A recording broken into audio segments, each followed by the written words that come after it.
उनका फोन आया कि दुष्यंत मैं 90 साल का हो गया हूँ और अभी तक मुझे अपना पेंशन नहीं मिल रहा है। तो मैं ताजुब हो गया कि आप तो रिटायर हो गए होंगे 60 साल की और 30 साल से आपको पेंशन नहीं मिला है। बोला हम 30 साल से लड़ रहे हैं और सुप्रीम कोर्ट ने, हम जीत गए हाई कोर्ट में, सुप्रीम कोर्ट ने स्टे दे रखा है।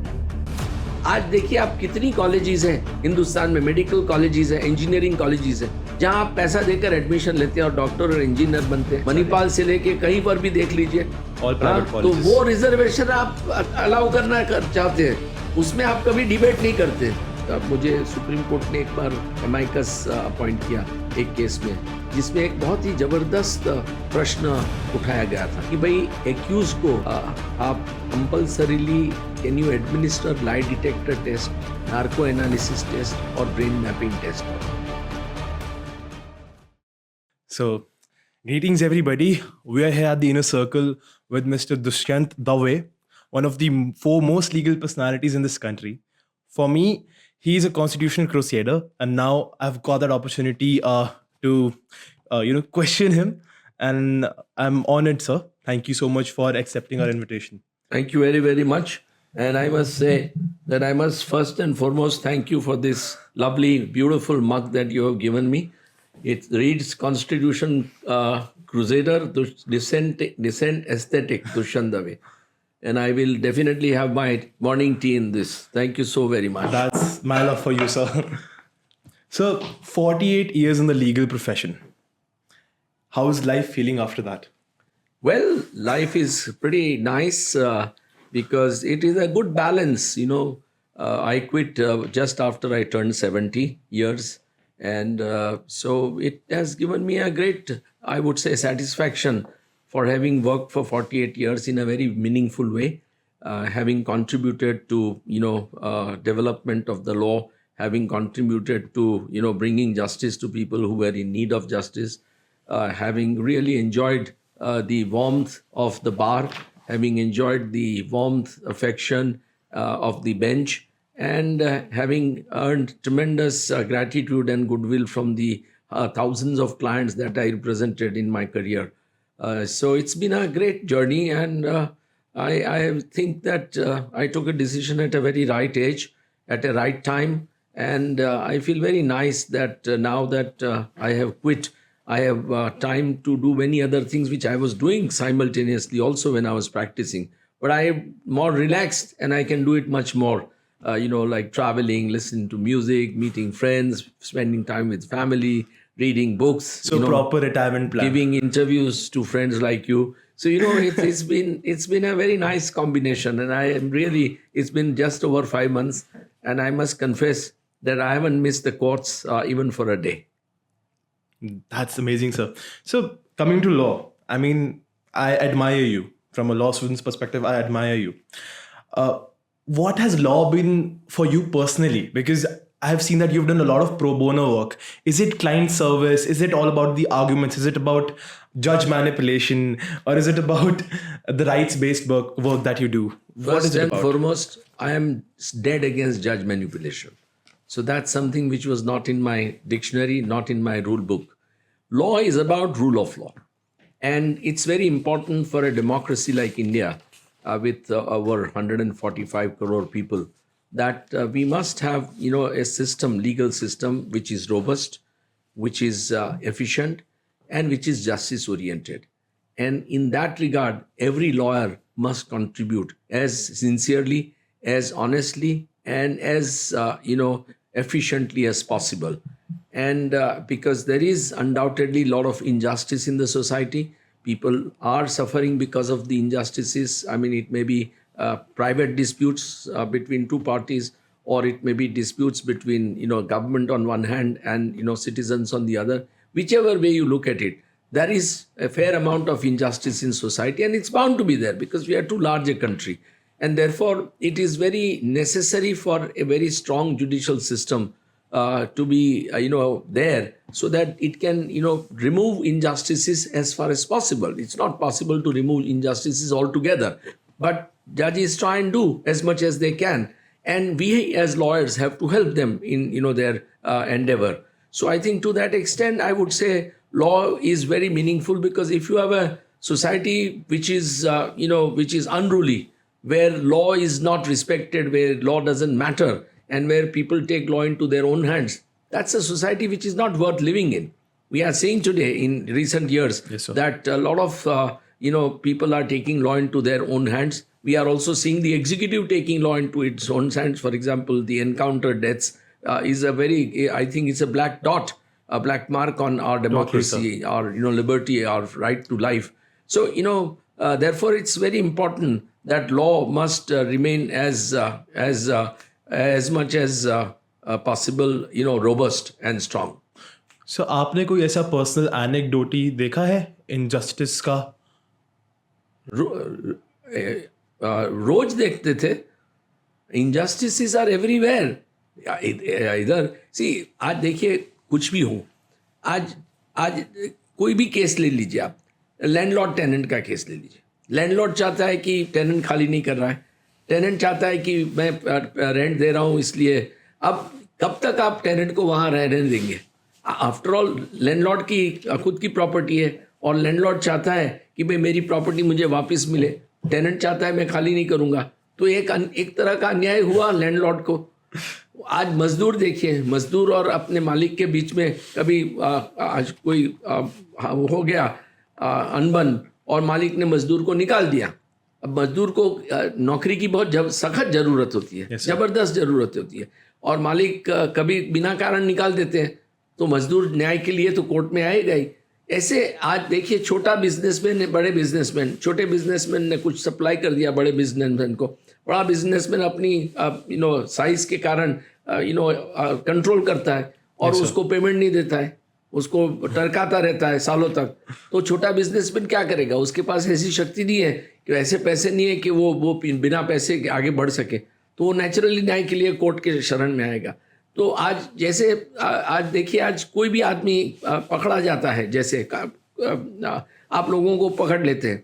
अब जो पकड़ गए, अब उनको किसी ने क्राइम किया है, किसी ने नहीं क्राइम किया है, वो तो अल्टीमेटली कोर्ट डिसाइड करेगी. पर तब तक लोगों की मंशा होती है कि भाई मुझे बेल पर बाहर निकाला जाए. अब उसमें भी न्याय की ज़रूरत होती है.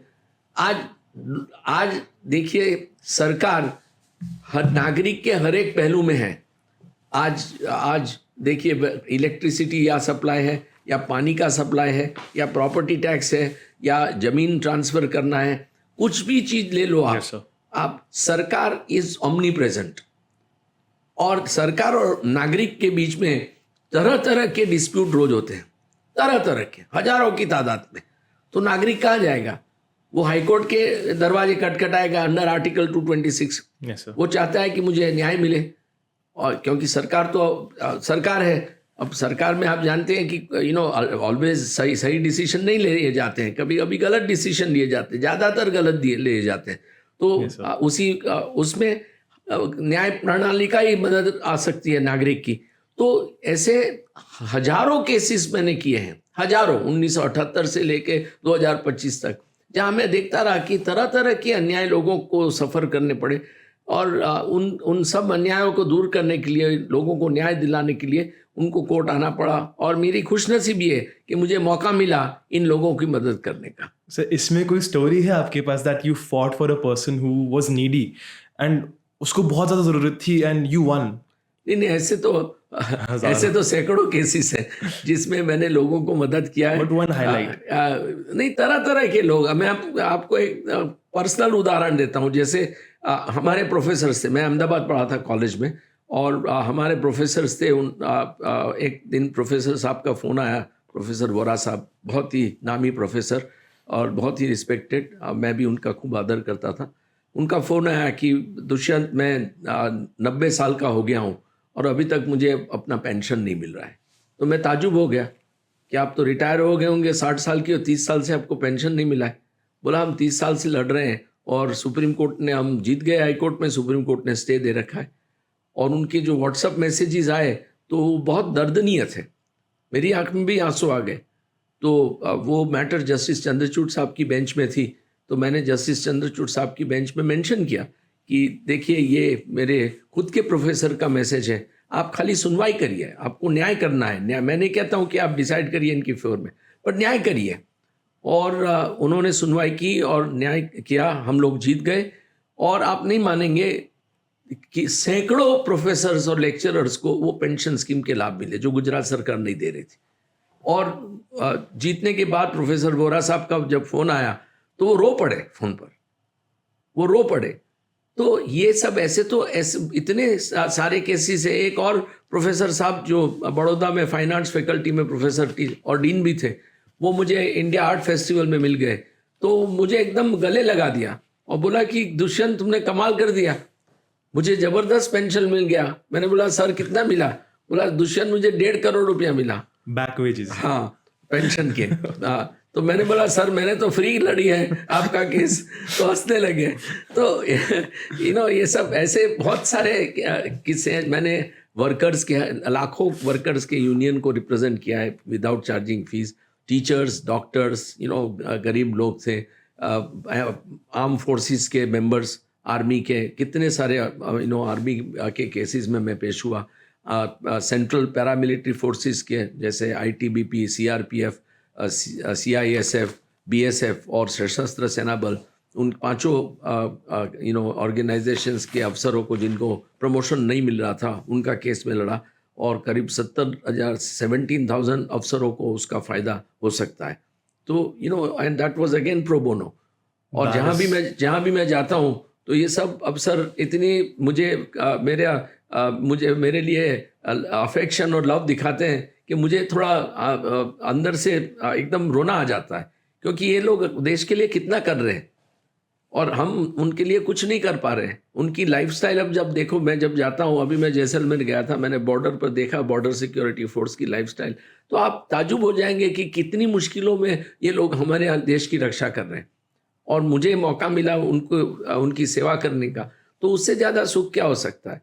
तो ऐसे बहुत सारे इश्यूज होते हैं जिसमें ओवर लास्ट 48 ईयर्स मुझे लोगों की मदद करने का मौका मिला। मैं इसको एक तरह की अपनी खुशनसीबी समझता हूँ और मुझे उन सभी लोगों के ज़बरदस्त आशीर्वाद मिले। तो उससे ज़्यादा एक वकील के लिए क्या हो सकता है। देखिए, पैसा तो मुझे भी अच्छा लगता है, मैं कोई सोशलिस्ट तो हूँ नहीं। yes. पर ये जो हम कर सकते हैं, और हर एक वकील को ये ध्यान रखना चाहिए, छोटे वकीलों को खास मैं उनसे आग्रह रखूँगा उनसे कि आप जब प्रैक्टिस में आए तो एक ज़रूर ध्यान रखिए कि लोगों को जिनको न्याय की ज़रूरत है, जिनसे अन्याय हो रहा है और जिनके पास शक्ति नहीं है न्याय प्रणालिका में खड़े रह के लड़ने की, उनके लिए आप जरूर खड़े होइए। और उसमें जो आप मदद करेंगे, उसमें जो न्याय दिलाएंगे, उसका जो आपको सुख मिलेगा, आनंद मिलेगा, वो एक अलग तरीके का आनंद और सुख होगा। जी सर। तो ये आज की जनरेशन के लिए बहुत इम्पोर्टेंट है। सर, मेरे जहन में एक प्रश्न बार बार ही आ रहा था एज अ लॉ स्टूडेंट। मैं लीगल सिस्टम को एज अ जस्टिस सीकर देखता हूँ। आई seek justice from the legal system and justice givers are the judges usually. So what makes a judge biased? Is it money? Is it that the lawyer knows you better? I mean, what goes on in the mindset of a judge? मुझे ये नहीं पता। See, मैं नहीं मानूं, मैं आपसे सहमत नहीं हूं कि जजेस आर बायस्ड। कोई जजेस हो सकते हैं बायस्ड, बट ज़्यादातर आप देखिए कि except in a very sensitive political matters or matters which perhaps involve some very, very powerful people of the country, by and large in cases judges एकदम independent होते हैं। Yes, sir. और वो कानून को देखते हैं, वो फैक्ट्स को देखते हैं, उसमें कानून को अप्लाई करते हैं और सही तरह से न्याय देने की चेष्टा करते हैं। तो मैं जरूर मानता हूँ कि ज़्यादातर जजेस इस देश में ऐसे हैं कि जो संपूर्ण न्याय करने के लिए काबिल है और वो करते हैं।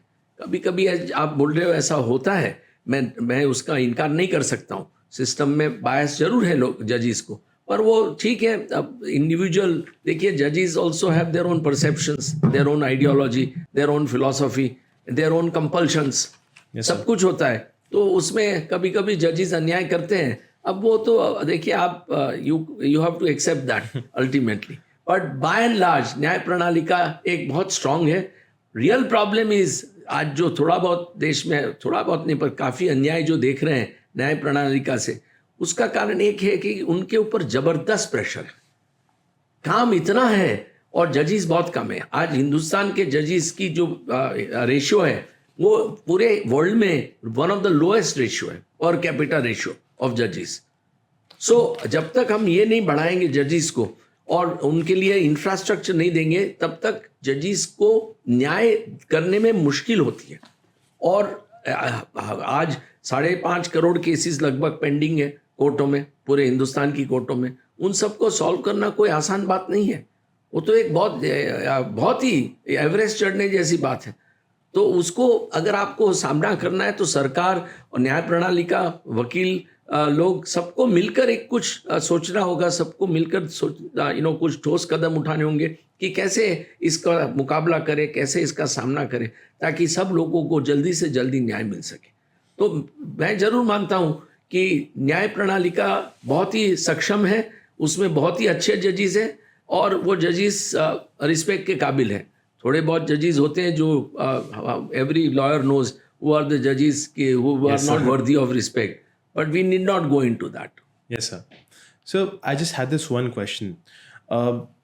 Everybody knows how the appointment of judges has been a contentious issue बहुत starting से. So could you simplify that thing कि जो debate है between the collegium system and the central interference in the appointment of judges? So what is the best in this? Because tribunals में we need central interference because technical members की वहाँ पे बहुत ज़रूरत होती है. देखिए, आप पूरे देश की आज सोच लीजिए, पूरे देश में public administration is seriously inflicted with biases.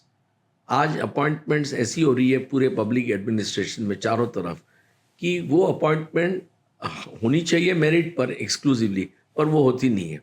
आप देखते हैं कि अब हर एक राज्य में पिछले 40 साल से कम हर एक अपॉइंटमेंट में, कांस्टेबल से लेके एक नर्स की अपॉइंटमेंट में धांधलीबाजी होती है, जजेस की अपॉइंटमेंट में भी धांधलीबाजी हुई है बहुत जगह पर।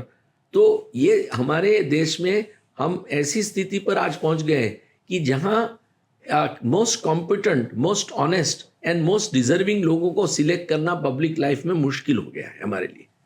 और प्रॉब्लम क्या है कि हम नागरिक इसको एक्सेप्ट करते हैं और सभी लोग इस बहाव में चल गए हैं, प्रवाह में, कि अब कोई भी आदमी होता है तो अपने बच्चे या बच्ची के लिए अगर सरकारी नौकरी चाहिए तो वो कॉम्प्रोमाइज़ करने के लिए तैयार हो जाता है कि भाई 15, 20, 25 लाख रुपया देकर उसको नौकरी मिल जाए तो मैं क्यों ना कर लूँ। तो सबसे पहले ये बात है कि पब्लिक एडमिनिस्ट्रेशन को कैसे साफ किया जाए, उसको साफ करना बहुत मुश्किल काम है। And unless somebody really takes steps to do it. तो जहाँ तक न्याय प्रणालिका का सवाल है, देखिए, अपॉइंटमेंट्स ऑफ जजेस at the lowest level is done by direct recruitment, और उसमें डायरेक्ट रिक्रूटमेंट में ultimately public service commissions are involved, high courts are involved, and by and large I would say कि अच्छी अपॉइंटमेंट्स हो रही हैं। कभी कभी गलत अपॉइंटमेंट्स हो सकती है, but that's part of the process, we have to accept that. But by and large अच्छी अपॉइंटमेंट हो रही है और ओरिजिनल। बट उनके प्रमोशन जो हो रहे हैं, अब सिविल जज से आगे बढ़ना है डिस्ट्रिक्ट जज की तरफ, एडिशनल डिस्ट्रिक्ट, उसमें थोड़ी मैं जरूर मानता हूँ कि पूरे देश में एक तरह की बायस जरूर आ गई है, एक तरह की अन्याय जरूर आ गया। बायस कैसे आती है प्रमोशन? ये इट ऑल डिपेंड्स कि जजेस कैसे इनकी मार्किंग्स करते हैं अपने परफॉर्मेंस की, उनकी कॉन्फिडेंशियल रिपोर्ट्स को कैसे लिखते हैं और कैसे उनको आगे बढ़ाते हैं। तो ये थोड़ा एक प्रॉब्लम पेचीदा है। अब उसको कैसे सॉल्व करना, उसमें फिर ह्यूमन एलिमेंट आ जाता है, लाइक्स एंड डिसलाइक्स आ जाते हैं। तो ये सब जरा प्रॉब्लमेटिक है। But because normally it should be seniority alone, unless कि थोड़ी बहुत जगह 10-20% वो एक्सेलरेटेड प्रमोशन में भी रखते हैं, जिसमें आपको कोई एग्जामिनेशन पास करनी पड़ती है। So this is a problem, but I am no doubt कि इस प्रॉब्लम को हर एक जगह जजेस are addressing it, and lot depends on the chief justice of a particular high court who will ensure that good appointments are made on promotion from lower courts, lower judges to the district judges. So far as high courts and Supreme Court is concerned, Yes, sir. इसमें आप collegium system आ गई है. देखिए, constitution ने तो लिखा था कि president in consultation with the chief justice shall appoint this people. हाँ, सुप्रीम कोर्ट ने उसको सेकंड जजिस जजमेंट केस में आप जानते हैं 1992 में बोला कि नहीं, चीफ जस्टिस की कंकरेंस इज अ मस्ट. और फिर कंकरेंस लिखने के बाद उन्होंने बोला कि इस सिस्टम को हम कोलेजियम सिस्टम, क्योंकि अकेला चीफ जस्टिस करेगा तो अच्छा नहीं है, नंबर 2 और 3 जज, नंबर 3 जज को लगा कि मुझे भी क्यों बाहर रख रहे हैं, तो उनको फिर कोलेजियम सिस्टम ला गए, फिर 5 कर दिया 3 का. तो 5 जजेस आर चीफ जस्टिस प्लस 4 जजेस sit together and form a collegium to select judges in high courts and Supreme Court. और इसमें भी मैं तो इस सिस्टम के बहुत खिलाफ हूँ, क्योंकि this appointment bye collegium in last about 92 से आज it almost 40 years, 30 years plus, मैं समझता हूँ कि अच्छे से अच्छी अपॉइंटमेंट नहीं हो पाई है. और उसका कारण अगेन ये है कि हाई कोर्ट का कोलेजियम पहले रेकमेंड करता है हाई कोर्ट के लिए, या तो वकीलों को करता है या डिस्ट्रिक्ट जजेस को करता है, उसमें कोलेजियम्स में. और फिर सुप्रीम कोर्ट का भी ऐसे, हाई कोर्ट में से सुप्रीम कोर्ट का कोलेजियम रेकमेंड करता है गवर्नमेंट को. दोनों जगह पर कोलेजियम्स में मैंने देखा है कि एक तरह की गिव एंड टेक होती है. तो कोई कोलेजियम के हाई कोर्ट में 3 जजेस होते हैं जैसे, तो बोलेगा एक मेरा, वो दूसरा बोलेगा एक मेरा, चीफ जस्टिस साहब बोलेंगे मेरा. ऐसे सुप्रीम कोर्ट में भी हो रहा है कि गिव एंड टेक होती है. तो ये सिस्टम मैं मानता हूं कि जो मेरिट पर होनी चाहिए, आज हमारा बार जबरदस्त सक्षम है. Yes, sir. हमारा बार इतना स्ट्रांग और अच्छा है कि आप मानेंगे नहीं, it's comparable to the world's best. पर उस बार में से हम अच्छे से अच्छे वकीलों को अपॉइंट नहीं करते हैं एज हाई कोर्ट जजेस, जो कि होना चाहिए. कभी कभी होते हैं, बट ज्यादातर हम अच्छे से अच्छे वकील नहीं. इसमें पॉलिटिकल इंटरफियरेंस भी होता है, पॉलिटिकल आइडियोलॉजी भी प्ले करती है. Yes, sir. Influence is also work in this. So many factors are working. Merit is there, but merit is very little, I would say, in selection. ज्यादातर ये extraneous consideration पर appointments हो रहे हैं, which is not good for the country. And as a result of that, अगर आप अच्छे से अच्छे बेस्ट लॉयर्स को जजेस नहीं बनाएंगे हाई कोर्ट में, तो नेचुरली न्याय प्रणाली का वीक होती जाएगी, आपकी क्वालिटी ऑफ जजमेंट्स पुअर होते जाएंगे, और डिस्पोजल भी आपका पुअर होता जाएगा. Yes, sir. और ऐसे जजेस फिर आ जाएंगे जिसके ऊपर बार हावी हो जाएगा. बार में भी थोड़े चंद वकील ऐसे होते हैं कि जो चाहते हैं कि मैं हर एक केस में सक्सीड हो जाऊं, और वो फिर तरह तरह के नुस्खे ढूंढने लगते हैं कि कैसे हम जीत जाए. तो ये सब एक तरह की आई वुड से it's a very funny situation कि पूरा एक तरह का प्रवाह चलने लगता है और वो सिस्टम को काफी खराब कर देता है. दैट इज उसी तरह से सुप्रीम कोर्ट में भी मैंने देखा है कि पिछले 30 साल में we have not been able to bring the best of the judges. Some of the finest judges in High Court have been, have been left out. Finest judges. और सुप्रीम कोर्ट में जजमेंट खुद कहता है कि high court से supreme court को लाने के लिए, या इवन हाई कोर्ट में अपॉइंटमेंट करने के लिए, you have to select best from amongst those available. That's the sentence used. Best from amongst those available. But the criteria to पर determine- वो आप नहीं करते हैं. You are not selecting the best. आपका जोन ऑफ कंसिडरेशन क्या है? पूरा आज हाई कोर्ट में आपको पूरा बार आपका जोन ऑफ कंसिडरेशन है, पूरी डिस्ट्रिक्ट जजेस है, तो आप जानते हैं कि कौन सबसे बेस्ट है, पर नहीं लाते हैं. ऐसे ही सुप्रीम कोर्ट जज की जो अपॉइंटमेंट होती है, तो सुप्रीम कोर्ट कोलेजियम देखता है कि पूरे हिंदुस्तान की कोर्टों में कौन सा हाई कोर्ट में सबसे अच्छा जज है जिसको हम ला सके. वकील भी अपॉइंट कर सकते हैं, किए हैं बहुत सारे, जैसे रोहिंटन नरीमान साहब, he was outstanding, so you can appoint. Vishwanathan साहब अभी जो है आउटस्टैंडिंग, नरसिम्हा साहब जो अभी है सुप्रीम कोर्ट में. सो ऐसे बहुत सारे अच्छे जजेस हम सिलेक्ट कर सके. In the past, Justice Kuldeep Singh was there. He was an outstanding judge from the bar. Yes, sir. So there are many good judges we have been able to appoint. But collegium जब बैठता है तो ये नहीं सोचता है कि हम बेस्ट सिलेक्ट करें. वो सोचता है सीनियोरिटी। Yes, sir. एक तो बाहर से लेने के लिए तैयार नहीं है ज्यादा वकीलों जजेस के लिए सुप्रीम कोर्ट में। दूसरा, they are obsessed by seniority कि सीनियोरिटी के हिसाब से लाना चाहिए। Now whether that person deserves to come और not, you have to at least see that. Yes, sir. You can't just be obsessed by seniority when your own judgment says that merit is to be seen. So, and of course, political pressure ज़्यादा होता है। Mrs. Gandhi जब थी तब she could influence. Yes. Now Mr. Modi is there, he and his government can influence in this appointment, and they do. We are seeing the effect. We need not give the names, but we see the effect on a daily basis. So it has weakened the judiciary. This, according to me, the collegium system has seriously undermined the strength and integrity of judiciary across the country. The powers aren't separate at the end. The separate powers, judiciary, executive, and legislature. At नहीं, the end, वो executive separation functions. होता है, but judiciary is not functioning in isolation. Judiciary is functioning in tandem with the government. Yes, sir. And these, we know how government can, influence the judges of the Supreme Court and High Courts. And they do influence. But judges should remain firm. Judges should remain independent. Judges should remain objective. जब तक वो नहीं होगा तब तक हम कैसे सुधार सकते हैं? तो I would say that we don't have the best of the judiciary that we can have. That's the regret. ऐसा नहीं है कि हमारे पास लोग नहीं है, हमारे पास बहुत ही काबिल लोग हैं, बहुत ही काबिल, पर वो हम उनको इग्नोर करते हैं।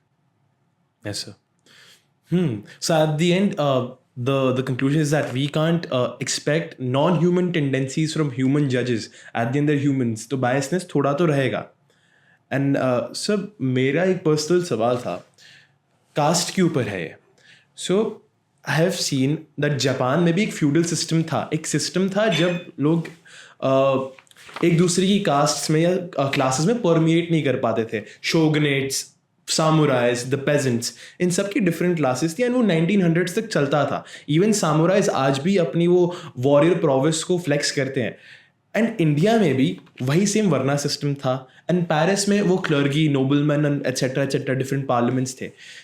एंड इवन अमेरिका में वाइट्स और ब्लैक्स का डिस्क्रिमिनेशन होता था। सो सिर्फ हमारे इंडिया में ही क्यों रिजर्वेशन दी गई? Japan didn't have a reservation, even France didn't have a reservation and even blacks को आज तक सिस्टमैटिकली डिस्क्रिमिनेट करा जा रहा है। So don't you think that reservation wasn't needed? देखिए, और was it to a certain extent? मैं रिजर्वेशन का एकदम हिमायती हूँ। 5000 साल से हम इन लोगों को ऑपरेस कर रहे हैं सोशली। Yes sir. देखिए, आज आप समझ लीजिए कि आज दलितों की हालत 5000 साल के बाद भी बहुत ही खराब है। आप कहीं भी कोई छोटे गांव में चले जाइए, दलित का घर गांव के हरदम बाहर होगा। दूसरा, दलित गांव के मंदिर में नहीं जा सकता है। तीसरा, गांव के जो अच्छा वाला कुआं है वहाँ से पानी नहीं ले सकता है। और आज भी दलित को कुछ भी बोल सकते हैं लोग, जो हायर कास्ट लोग हैं। Yes sir. दलितों की हालत इस देश में बहुत खराब है। We are still a feudal nation. हम लोग नागरिक को एक नहीं समझने के लिए तैयार है। हम लोग समझते हैं कि वो तुच्छ है। So what is the way out? देखिए, way out reservation is affirmative action programme, और उसमें कोई खराबी नहीं है। तो आप, क्योंकि अगर एक राजपूत का बच्चा या ब्राह्मण का बच्चा या बनिए का बच्चा स्कूल में पढ़ रहा है और दलित का बच्चा पढ़ रहा है, तो दलित का बच्चा by and large will have handicap which against these boys. तो वो, क्योंकि उसके पास एक तो घर में लाइट नहीं है, उसके पास अच्छी किताबें नहीं है, उसके पास अच्छे टीचर नहीं है ट्यूशन के लिए, वो आगे नहीं, कंपैरेटिवली आगे नहीं आ सकता है उनकी। तो क्या है कि रिजर्वेशन से आप उनको एक तरह का पुश दे रहे हैं, ताकि आज और 77 साल में आज भी अगर हम स्थिति दलितों की अच्छी नहीं कर पा रहे हैं, तो मैं ताजुब हूं कि लोग क्यों बोल रहे हैं कि रिजर्वेशन हटाना चाहिए। Sir, generational enjoyment of reservation नहीं, देखिए वो अलग बात है, पर आज देखिए आप कितने जजेस हैं पूरे हिंदुस्तान में 77 साल में, कितने वकील हैं जिनके बच्चे हाई कोर्ट जजेस और सुप्रीम कोर्ट जजेस बने। तो क्या आप वो आज देखिए आप कितनी कॉलेजेस हैं हिंदुस्तान में, मेडिकल कॉलेजेस हैं, इंजीनियरिंग कॉलेजेस हैं, जहां आप पैसा देकर एडमिशन लेते हैं और डॉक्टर और इंजीनियर बनते हैं। मणिपाल से लेके कहीं पर भी देख लीजिए, All private तो colleges. वो रिजर्वेशन आप अलाउ करना चाहते हैं, उसमें आप कभी डिबेट नहीं करते। और वो बेचारा आदमी जो पिछले 5,000 साल से सफर कर रहा है, उसको रिजर्वेशन देते हो तो उसमें आपको लगता है कि नहीं, ये नाइंसाफी है। ये गलत है। अगर आपको आवाज उठानी है तो उठाइए सब कॉलेजेस के खिलाफ, जो पैसा लेकर बच्चों को पढ़ाते, जो those children who are undeserving. कौन जाता है पैसा देकर? आज 12वीं कक्षा में जिसका 70% मार्क आया है, वो भी जाकर मेडिकल कॉलेज में एडमिशन ले लेता है। Yes, तो sir. ये समझने की बात है कि देखिए, हमारी सोसाइटी एक बहुत प्लूरल सोसाइटी है, उसमें तरह तरह के लोग हैं। Yes, sir. और हम 1000 साल मुसलमानों का राज रहा, 200 साल अंग्रेजों का राज रहा, और ये जो प्रथा आई है अनफॉर्चुनेटली, हमारी कास्ट सिस्टम जहाँ से भी आई है 2-4 हजार साल पुरानी है। ये कोई it's not a new system, but ये caste system has really created a very serious, I would say, division in society which is unwarranted. मैं नहीं मानता हूं कि एक दलित मेरे से छोटा है, बिल्कुल सर। वो मेरे समान है। पर वो दलित आज भी बेचारा दलित माना जाता है और आगे नहीं बढ़ सकता है। तो ये आज देखिए, सोशल लाइफ में भी आप देखिए, हम लोग जो हैं सोशल लाइफ में हु आर सक्सेसफुल, हमारे बहुत कम दलित या मुस्लिम फ्रेंड्स होते हैं, बहुत ही कम। तो ये जब तक सोसाइटी एक नहीं बनेगी, और वो सोसाइटी को एक बनाने के लिए ये तो एक कानून है, but it needs a social revolution. Exactly. तो उसके लिए आप या तो शंकराचार्य जैसा आदमी चाहिए, या स्वामी विवेकानंद जैसा आदमी चाहिए, या महात्मा गांधी जैसा आदमी चाहिए, जो अब इम्पॉसिबल है देश में। Yes, sir. आज देश में ऐसे महान पुरुषों का जन्म लेना बहुत मुश्किल है, हो ही नहीं सकते। So unless something like that happens, this system is not likely to change. Okay, so the eradication of the caste system is a different trajectory rather than giving affirmative actions for Dalits. देखिए, I am not a sociologist, so I don't know how caste system can be removed, nor am I a reformer. But मैं जरूर कहता हूँ कि reservation is here to stay for a long. Okay, सही में। Yeah. Okay, sir. Sir एक particular चीज़ मैंने खुद, अगेन पर्सनल ऑब्जर्वेशन से सारे क्वेश्चंस मैंने लिखे हैं।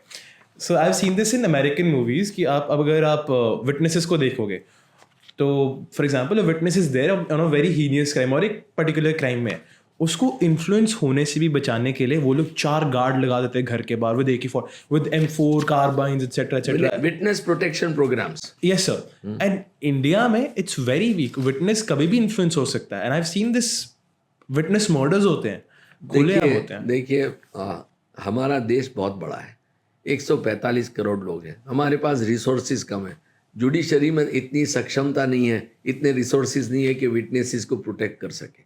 ये आपकी बात सही है, रोज हो रहा है।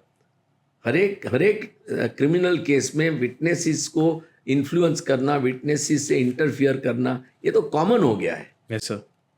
पर क्या है कि जज को वहां बैठ के देखना चाहिए, क्योंकि जज has a right to ask questions when witness is changing his deposition and not supporting the prosecution. The judge has a right to ask Yes, sir. and find out where the truth is. But वो हो नहीं सकता है। देखिए, ये एक तो इस देश में rich and powerful are controlling the country. Yes, sir. And they are very few, but they are very, very influential, very powerful. अब कॉमन मैन इनके खिलाफ खड़ा नहीं रह सकता है। आज देखिए, एक विटनेस आ रहा है मर्डर केस में देने के लिए, एविडेंस देने के लिए। Yes, sir. उसको खाली एक्यूज मर्डरर बहुत पावरफुल है, लेट अस से ये हाई कास्ट का है और ये विटनेस लो कास्ट का है। उसके वो हाई कास्ट वाले मर्डरर के रिश्तेदार जाकर लो कास्ट वाले के यहाँ कहेंगे कि तेरी बेटी कल जाएगी ना स्कूल। सर महापंचायत बैठ जाती है। नहीं, जरूरत नहीं है, खाली इतना ही बोलना है, कितने बजे जाती है हमें पता है। So, the fear factor is tremendous, and it is not possible for us to protect them. It is not possible for us to protect them. दूसरा क्या है कि हर एक criminal trial, specially because this is a problem in criminal cases more, हर एक criminal trial is delayed, I mean beyond imagination. एक trial 5-5, 10-10 साल चल रहे हैं, और उसमें 200-500 एडजमेंट्स होते हैं। So what the reason is adjournments only? Adjournments, and उसके कारण क्या होता है कि witness is also with passage of time. अब वो बेचारे विटनेस को आप बार बार धक्का देकर कोर्ट में बुलाते हो, उसको और भी तो काम करना है. Yes sir. अगर आप स्पीडी ट्रायल करेंगे, 1 महीने में ट्रायल खत्म करेंगे, तो ये प्रॉब्लम आप टैकल कर सकते हैं somewhat, not fully but somewhat. But there are many considerations, many factors which are working in this country. And हम विटनेस प्रोटेक्शन प्रोग्राम जैसी इनिशिएटिव इंडिया में ले नहीं सकते. It is very difficult. We are too large a nation. We need manpower as well, just for that. Manpower, resources, money, we don't have that. And sir, एक और matter आता है. I think you have, I've seen your comments on that matter as well. It's the Ayodhya case. तो यहाँ पे sir, I would draw parallel with the Turkey का Hagia Sophia case है. That was a church, Constantinople. फिर जब Ottoman Empire आया तो it was converted to a mosque, and then a museum, and then a mosque again. तो sir India में जैसे अयोध्या है, Gyanvapi mosque and multiple, Krishna जन्मभूमि, बहुत सारे और अभी बाकी हैं सो टू स्पीक जिनके ऊपर लिटिगेशन चल रही है. सर यहाँ पे एक तो हिस्ट्री, एक लॉ और एक फेथ, ये तीनों एक साथ टकराती हैं.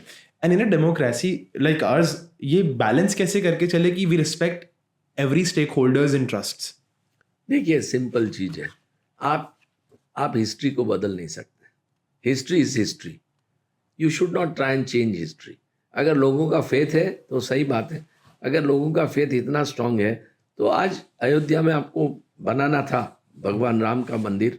और देखिए एक चीज याद रखिए, राम भगवान मर्यादा पुरुषोत्तम थे. Yes sir. राम भगवान आज क्यों उन्होंने सीता जी को बोला कि आप तपस्या करिए और अपने आप को साबित करिए कि आप ये जो चार्ज आपके सामने लगाया गया है वो सही नहीं है, क्योंकि राम भगवान न्याय में मानते थे. अब उसी भगवान का अगर आपको मंदिर बनाना है तो किसी के धर्मस्थल को तोड़ के थोड़ा बनाना चाहिए.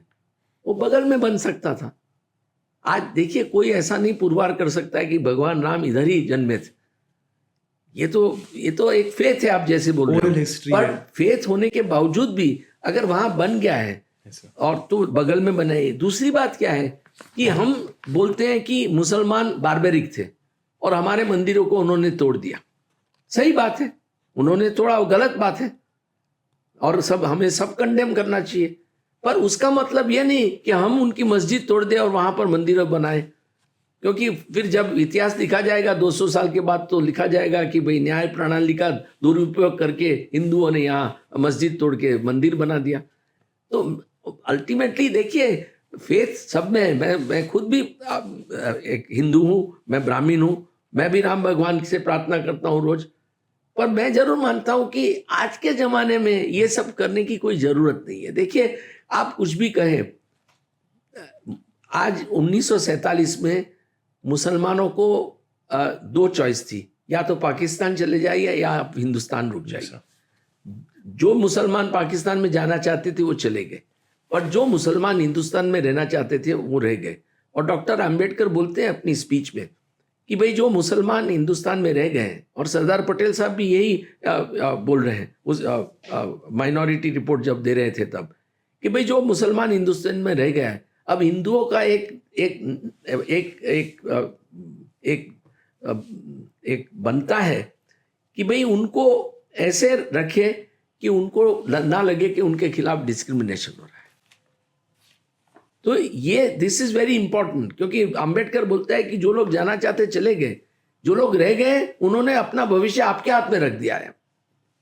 तो एज ए मेजॉरिटी कम्युनिटी आपकी जिम्मेवारी बनती है कि आप उनको एक अच्छी तरह से रखिए. और अच्छी तरह से हम रखेंगे तो minority will have no reason to exist as a minority. He says the minority that tag will disappear, क्योंकि सब लोग फिर एक हो जाएंगे. तो अनफॉर्चुनेटली मैं इस बात से दुखी हूं कि हम धर्म का उपयोग पब्लिक लाइफ में कर रहे हैं. धर्म को अपने दिल में रखना चाहिए, अपने घर में रखना चाहिए, अपने मंदिर में रखना चाहिए. उसको अपनी स्लीव पर रख के आगे स्ट्रीट्स पर नहीं जाना चाहिए. yes, मैं खुद रिलीजियस हूँ, बट फिर भी मुझे लगता है कि ये बहुत ही, इससे कोई शांति नहीं होगी देश में. देखिए आप 20 करोड़ मुसलमान मित्र हैं हमारे देश में, हम कैसे डिस्क्रिमिनेट करके आगे बढ़ सकते हैं? One of the highest populations of Muslims in the world. And how will we progress? there can't be a lopsided progress. There'll be another separation. Yeah, नहीं separation क्या? We cannot allow separation. How can we allow separation? No question about separation. India is one integrated, identity. I will not agree to separation of India at all. No question. But we should not push them to the wall where they feel that they are not wanted in this country. Yes, sir. तो उससे कोई फायदा नहीं है. और आज भी मैं मानता हूँ कि हिंदुस्तान के मुसलमान, देखिए आप अरब वर्ल्ड में देखिए, इस्लामिक वर्ल्ड में कितने सारे सुसाइड बॉम्बिंग हो रहे हैं. पाकिस्तान से लेके Afghanistan, Iraq, Syria, Kuwait, Libya, चारों तरफ suicide bombing, Yemen suicide bombings हो रहे हैं. Yes, sir. हमारे यहाँ एक ही हुआ है, पुलवामा. तो why should we push the community to thinking that they are not wanted and that they should revolt against the nation? No, we don't want that. हमें प्रोग्रेस करना है. देखिए आज 145 में से 120 करोड़ लोग बेचारे मुश्किल से जी रहे हैं. सरकार भी मानती है कि हम 80 से ज्यादा करोड़ लोगों को मुफ्त खाना दे रहे हैं. उसका क्या मतलब हुआ कि 80 से ज्यादा करोड़ लोग बेचारे गरीबी रेखा के नीचे हैं. Yes, हमें उनको ऊपर लाना है सबको. और कब ऊपर ला सकेंगे? जब सब साथ मिल के कुछ काम करेंगे. अगर इस छोटी चीजों में हमारा ध्यान रहेगा, मंदिरों में या रिलीजन में, तो कभी आगे नहीं बढ़ सकते. जरूर मंदिर होना चाहिए, जरूर रिलीजन होना चाहिए, क्योंकि रिलीजन से तो हमें शक्ति मिलती है. Yes, sir. और वो हमारे दिल में, पब्लिक लाइफ में नहीं आना चाहिए. So religion को ईगो से नहीं कनेक्ट करना चाहिए. State should not be party to religion. Okay, sir. Constituent assembly की डिबेट में थ्रू आउट डिबेट हुआ, बार बार हर एक मेंबर ने कहा, हर एक member, and they were great people, कि भाई state should be separate from the religion. State should not publicly identify itself with any religion. So that is something which is very important. And to that extent, I do feel sad that Supreme Court gave the judgment that it did in Ayodhya's case. So scams पे आते हैं. I've seen a lot of your arguments. So a lot of people don't know about the biggest scams. Everybody knows about Vijay Mallya ki wo bhag gaya, he's a fugitive, he went to London. But there are many other scams like the 2G scam, Satyam computer scam. I think you've argued for one of those as well, I think, एक जगह 2G scam के लिए करा था आपने. So could you just apprise the audience of the particular thing? देखिए, greed is now omnipresent in this country. So scams तो होते ही रहेंगे. And there is the character of people is now very seriously eroded. तो हर एक आदमी पैसा बनाना चाहता है. We are all influenced by materialism. तो हर एक आदमी चाहता है कि मैं मेरे लिए, अपने परिवार के लिए, अपने मित्रों के लिए क्यों ना पैसे बनाऊं. Yes, sir. हाँ, कोई भी येन केन प्रकार. तो लोग देखिए, स्कैम तो होते ही रहेंगे, क्योंकि सरकार के पास इतनी ताकत है आज, क्योंकि सरकार controls the resources. Yes, sir. और चाहे पैसा हो बैंकों का, चाहे रॉ मटेरियल हो, चाहे मिनरल हो, चाहे लाइसेंसेस हो, ये सब सरकार अल्टीमेटली देती है लोगों को. तो उस प्रक्रिया में करप्शन होना बहुत कोई ताज्जुब की बात नहीं है, क्योंकि हमारे वेन्स में अब करप्शन तो आ गया है. हर आदमी चाहता है कि कैसे मैं पैसे जल्दी से जल्दी बनाऊं. Yes, sir. तो उसमें स्कैम्स तो होंगे ही देश में. और पर इसीलिए इम्पोर्टेंट है कि न्याय प्रणाली का शुड बी वेरी कॉन्शियस. अगर वो एक सख्ती से इसका सामना करे, सख्ती से उसको निपटाए और सख्ती से उनको रोके, तो ये स्कैम रुक सकते हैं. बाकी पब्लिक लाइफ में आज देखिए, political life is seriously compromised. और हम आज पॉलिटिकल, भले ही नरेंद्र भाई मोदी खुद ईमानदार हैं, और पूरा देश जानता है कि आज करप्शन देश में कितना हाई है. Yes, sir. आज सब लोग बोल रहे हैं. मैं तो कितने उद्योगपतियों को जानता हूँ, सब बोलते हैं कि आज level of corruption has increased. तो ये छोटे छोटे लेवल पर जो करप्शन हो गया है, वो बहुत ही ज़्यादा हो गया है. तो एक आदमी भले टॉप पर ऑनेस्ट है, पर उनसे कुछ हो नहीं सकता है ना. Yes, sir. आज लोग उनको इम्यूलेट करने के लिए तैयार नहीं अच्छी चीज़ों में. Yes, sir. तो ये एक प्रॉब्लम है कि देश में कैसे हम ऑनेस्टी को वापस ला सके, देश में कैसे कैरेक्टर बिल्डिंग कर सके. आज लॉ कॉलेजेस है, फॉर एग्जांपल, लॉ कॉलेजेस में सबसे ज़्यादा एम्फोसिस मैं समझता हूँ एथिक्स पर होना चाहिए, और उसके पर जबरदस्त लॉ कॉलेजेस को ध्यान देना चाहिए. क्योंकि अगर आप ऐसे वकीलों को डेवलप करेंगे एज स्टूडेंट्स कि जो वकील बन के दूसरे दिन ही सोच रहे हैं कि भाई मेरे पास क्लाइंट आया है, उसको कैसे जज को मैं फिक्स करके एनआई दिला दूं, क्योंकि मैं जल्दी से जल्दी एसयूवी खरीद लूं. तो it is important for us कि भाई आज एंड दे सी, आज वो देखते हैं कि there are many successful lawyers who are successful not because of their merit but because of their connections, because of their lack of integrity. Yes, तो वो सब आज कैसे आप कैरेक्टर डेवलप करेंगे, स्कूल से करना होगा आपको. आज टीचर्स, हम लोग जब छोटे थे, हम वी वर लकी कि हमें माँ बाप से बहुत अच्छे गुण मिले और हमारे पास टीचर भी बहुत अच्छे थे. तो उनसे मैं जब प्रैक्टिस चालू की, तो जजेस ऐसे ज़बरदस्त से, सब ऑनेस्ट टू कोर, कि उनसे भी हमें बहुत प्रेरणा मिली, हमें सीख मिली और हम देख पाए. तो आज देश में ऐसे एक वातावरण को बदलना चाहिए पब्लिक लाइफ में कि भाई जो जहाँ पर ये स्कैम्स ना हो, क्योंकि देखिए उद्योगपति तो उद्योगपति होता है. yes sir. वो तो ज़्यादा से ज़्यादा पैसा बनाना चाहता है और उसको अगर कुछ उसके लिए गलत करना पड़े तो वो दोबारा सोचता नहीं है. At the end, so I am a law student. So my peers, unki primary motivation to become a judge is money. And I mean, it's a low-paying job comparatively, private se compare kare to. So where's the money coming from? It's under the table. That's the primary motivation. Again, ethics की बात हो रही थी अभी. I won't say कि सब लोगों की ऐसी primary motive है. I don't agree to it. There are a lot of young lawyers who are willing to become Totally, sir. judges to serve the nation. There are a lot of them. So peer group depends on the peer group. वो but देखिए आज मैंने देखा है कि बहुत सारे graduates from IIM, Yes, top sir. IIM like Ahmedabad or Calcutta or Bangalore or IITs have joined revenue services as customs and excise officers. So it becomes very questionable. Why would they opt for such careers? Totally. And yes, that is a problem.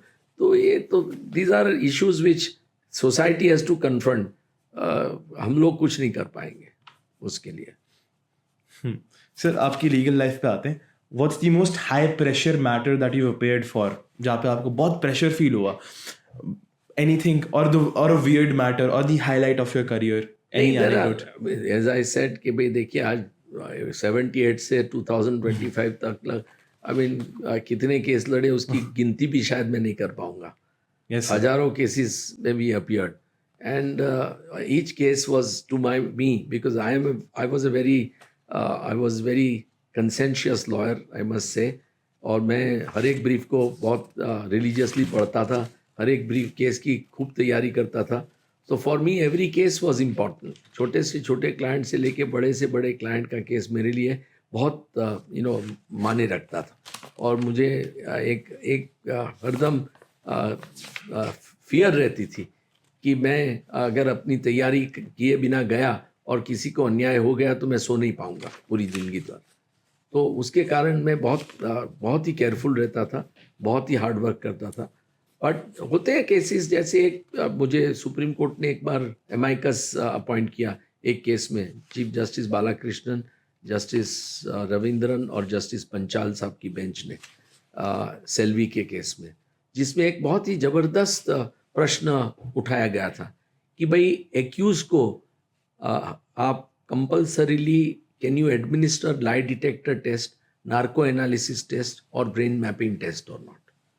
तो हर एक राज्य, हर एक police, हर एक investigating agency चाहती थी कि we should have this right. और दे क्रिएटेड द बोगी कि भाई हम कैसे टेररिज्म से लड़ सकते हैं जब तक हम उनको ऐसी थर्ड डिग्री मेथड देकर हम उनसे इंफॉर्मेशन ना एक्सट्रैक्ट कर पाए. Yes, sir. So that was the point which was to be debated, and judges gave me the opportunity and honor to argue that case. And I was up against every state and against the government of India in that case. So everybody argued against me. And I really worked hard on that case. I looked at the history of right to remain silent for thousands of years in the legal system for hundreds of years.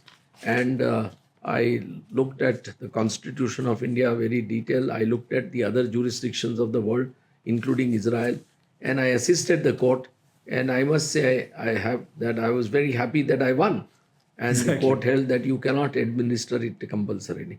So that was one of those cases which worked very heavily on my mind, that if I fail, what will happen? The legal system will collapse. The police will have absolute authority to do whatever it wants to do. Ultimately, burden is on prosecution to prove. And that burden can't be shifted by this kind of extracting, information or confessions from accused.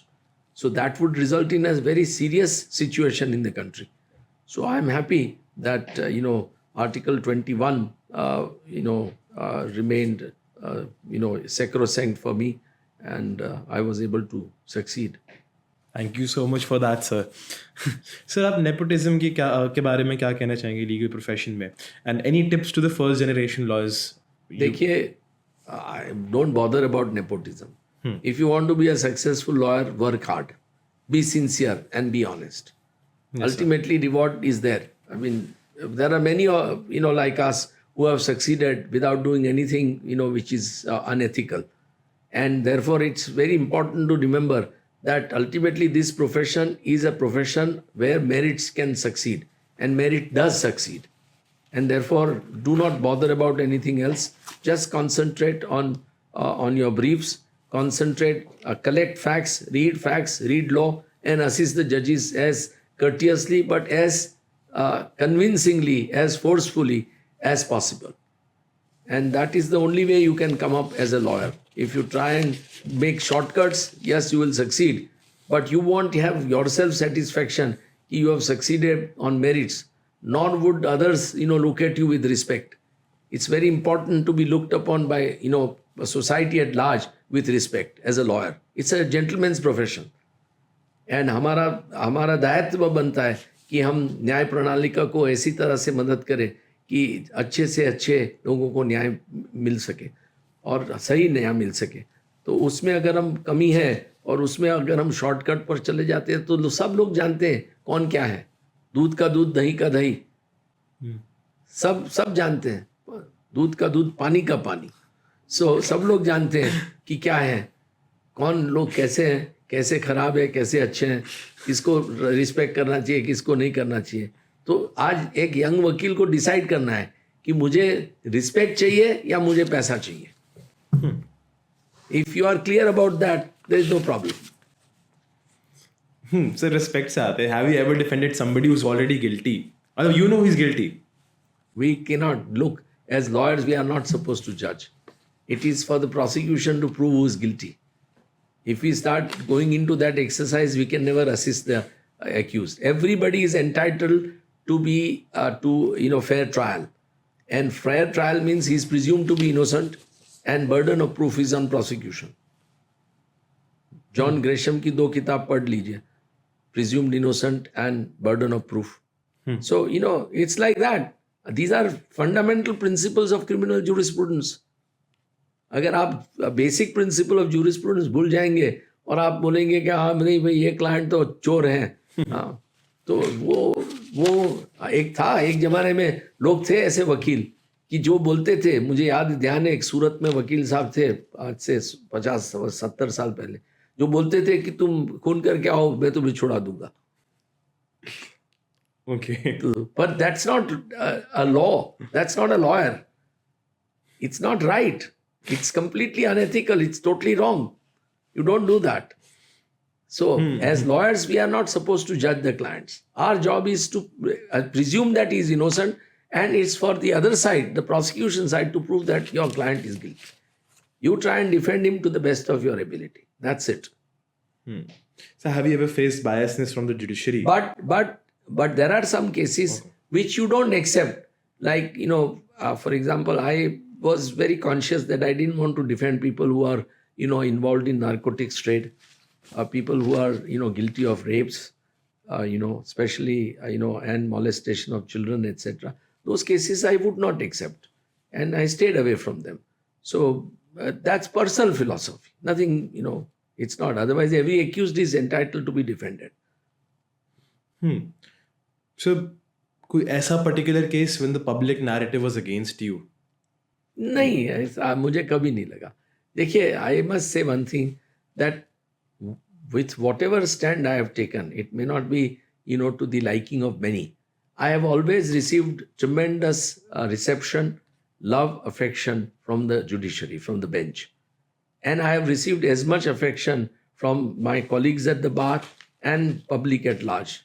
I have never ever, felt anybody having insulted me, anybody having crossed my path, anybody having threatened me. No, people have, people respect you for what you are. They know that there is nothing personal about this. This is on principle that you take a particular stand. And those who take stand on principle, everybody knows that and everybody respects it. They may not agree with you. They may not agree. But that doesn't mean that they will disrespect you. No, I have never felt any kind of a bias, any kind of a disrespect, any kind of a rejection on account of the stand that I took in court or even outside the court. I have always enjoyed the warmth of people of this country in thousands, if not lakhs. And it's a matter of great, I would say, journey and satisfaction. I thank God that God gave me that kind of a strength. I thank my parents who brought me up, in such a way that I would have the courage to speak truth and stand up. And I really have, I must say, I've had a great journey in my life. I couldn't have asked for anything more. God has given me everything that a person is entitled to. So that's a very good thing to see that for me, I'm a person who's pursuing law in future, who's going to be a lawyer. It's very satisfying to see that you're satisfied at the end of your life. Yes. It kind of makes me spiritually relieved ki, I'm going in the right direction. At least I have that power. Just like you said that how many people, 16,000 people, public servants were going to be affected by that particular decision that you argued for pension services. So that shows your prowess as well. Sir, I just wanted to know one last question. Sir, is research more important? Is connections more important? Or court craft is more important? No. Out of the three. Connection is not relevant at all. But yes, research, gathering facts, and, court craft in the sense, courtesy to the bench is most important. You can be firm, but you should never be discourteous. You must have the ability to stand up to a judge. If judge is, harassing you, if judge is, trying to create obstacles in your submissions, you can always stand up firmly and respectfully urge. But never be disrespectful to the judges. Never be contemptuous to the judges. But facts, you have to work hard on the facts of the case. You have to work hard on the, law. Basically, every matter, involves a particular law. You have to know the bare act of that provision. If you see the bare act, you see virtually the entire act, then you know what is the philosophy behind that act. Then you can purposefully interpret that act. And then you fit that into the facts of your case. Then you see case law for research, which is very important because on every issue, case law is very important. There is a judgment. Yes, sir. So, that all will assist you in making out a very nice case which is presentable to the judge and which judge then likes. Judges like hardworking lawyers, let me tell you that. And they respect such lawyers. So, and they give them relief. So, your job is to be sincere and honest and committed to your client and to get him in justice. If you keep that in mind, everything will fall in place. Sir एक last fun and पे करें story and पूरे को. Sir I am sorry, मैं फिर से आपके legal career में जाना चाह रहा हूँ. I mean it's very large. I mean you have handled a lot of cases. But sir कोई ऐसा कोई फनी या वियर्ड केस आपके सामने है कि यार ये क्या है? I mean that kind of made you laugh. एक बार हुआ था अहमदाबाद में. एक केस था बहुत ही important. It was a contract which was given by a public sector undertaking to A company. And B company had challenged that contract. That contract was worth 1,800 crores of rupees, if I recollect correctly. The losing company filed a case in Baroda and for injunction. And I went to argue, and injunction was refused. Then matter came to High Court. and it was before a particular judge. I don't want to name the judge, Yes, sir. but he was a judge, High Court judge, who had come from Allahabad, and the learned judge was very rustic. I was instructed by Ahmedabad lawyers that he likes to speak in Hindi generally, and he is not very well versed with law, and he doesn't really have much grasp in the matter. और ऐसी complicated matter, ये matter बहुत complicated थी क्योंकि इसमें offer counter offer recounter Yes, sir. Offer ऐसे हुए थे, एंड देयरफॉर हमारा केस ऐसा था कि भाई उनकी ऑफर एक्सेप्ट नहीं की गई थी। तो उस वक्त मुझे बुला गया, हमारे बहुत ही अजीज़ मित्र और गुजरात हाई कोर्ट के अभी जो एडवोकेट जनरल साहब है कमल त्रिवेदी साहब, वो साथ थे मेरे। वो बोले कि दुष्यंत भाई, इन जज साहब को समझाना बहुत मुश्किल है। तो मैंने बोला ठीक है, देखते हैं कैसे हम समझा सकते हैं। तो मैंने जज साहब से कोर्ट में पूछा कि आपको अगर एतराज़ ना हो तो मैं हिंदी में आपसे बात कर सकता हूँ। जज साहब ने बोला ज़रूर, खुश हो गए वो तो सामने की तरफ से बड़े बड़े वकील थे, तो मैंने, और उन्होंने बहस ख़त्म कर दी थी। उन्होंने बोला कि भाई ये कॉन्ट्रैक्ट हो गया था, हमारा कॉन्ट्रैक्ट कैसे रद्द कर सकते हैं। तो मैंने जज साहब को बोला आप कभी सब्जी मंडी गए थे? तो जज साहब ताजुब हो गए, बोलते सब्जी मंडी तो सब जाते हैं दवे साहब, आप भी गए होंगे। मैंने बोला मैं भी गया हूँ। अच्छा जज साहब, अगर आप सब्जी मंडी गए और आप आम खरीद रहे हैं, और वो हालांकि वो यूपी के थे इसलिए मैंने चौसा का नाम दिया। ऐसे आप चौसा खरीद रहे हैं और आप जब खरीद रहे हैं तो आप 20 रुपये पर किलो खरीद रहे हैं, इतने में पीछे से आवाज़ आती है कि चौसा 15 रुपये किलो, चौसा 15 रुपये किलो। तो आप क्या 20 रुपये वाली खरीदेंगे? इसे कौन खरीदेगा, मूर्ख है क्या? आप 15 रुपये वाली औरत के पास जाएंगे कि मुझे दो चौसा, अब उसको आप पैसा दे ही रहे हो और पीछे से आवाज़ आई चौसा 10 रुपये किलो, चौसा 10 रुपये किलो। तो तुरंत जज साहब बोले तो मैं तो 10 रुपये वाली पास से जाकर खरीदूंगा।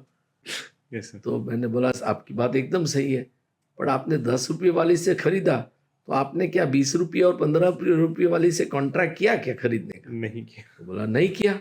बोला यही हुआ है।